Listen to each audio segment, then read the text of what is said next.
Darkness, my old friend. It wrapped around me, a familiar comfort in this place of shadows and whispers. The asylum slept, or so they said. But I knew better. Beneath the silence, something stirred. It watched. It waited. And tonight, so did we. Footsteps echoed down the hall, breaking the stillness. Reggie, my young assistant, always eager, always afraid. He wouldn't admit it, of course. But I saw it in his eyes, the way they darted around, searching for escape routes that didn't exist. He was still new, still innocent to the secrets these walls held. "Everything ready?" I asked, my voice barely a murmur in the oppressive quiet. Yes, Mr. Harris," he stammered, clutching his flashlight like a lifeline.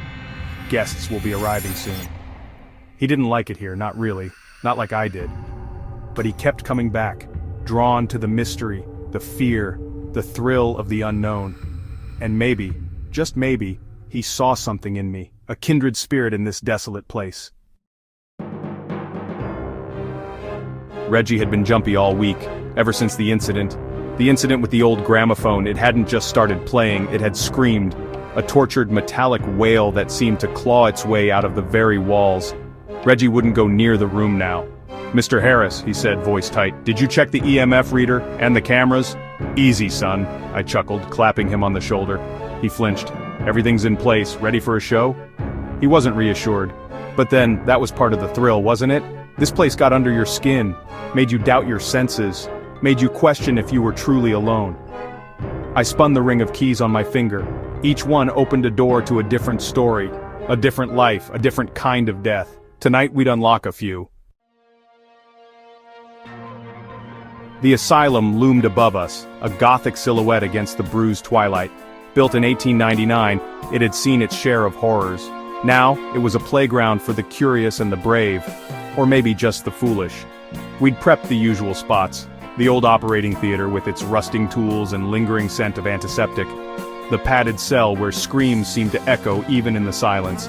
And the morgue, always a crowd pleaser, with its cold slab and faint whiff of formaldehyde.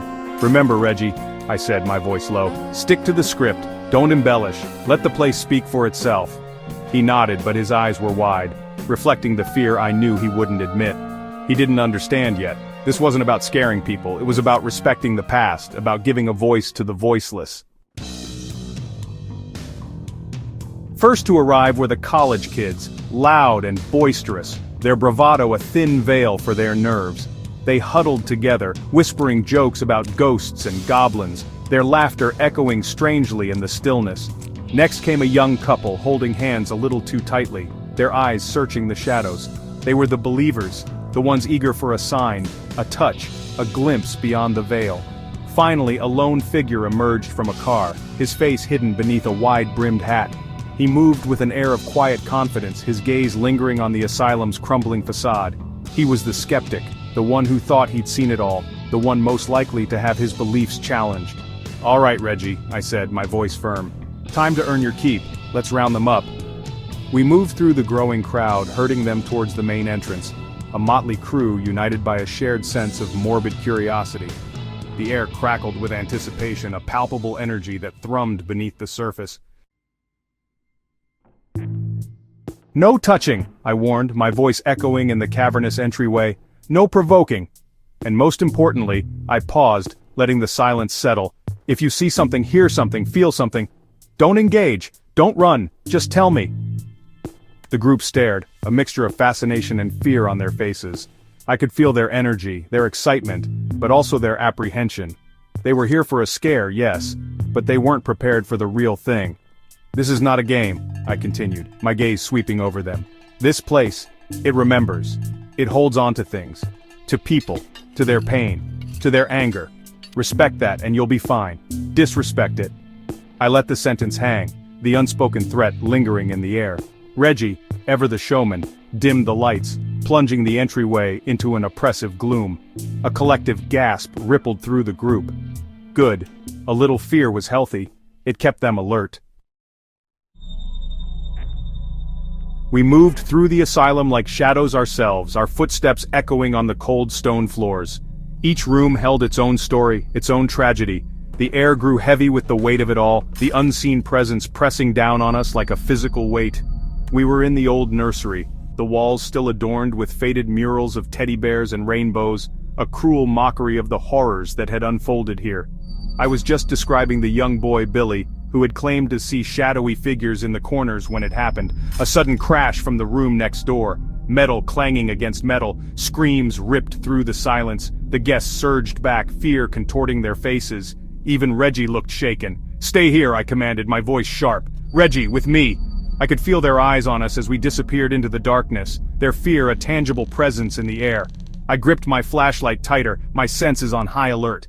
The asylum was awake now, and it was hungry. The sound, a loose pipe dislodged by a tremor that had rattled the old building. The screams, mostly the college kids, their bravado crumbling in the face of the unknown.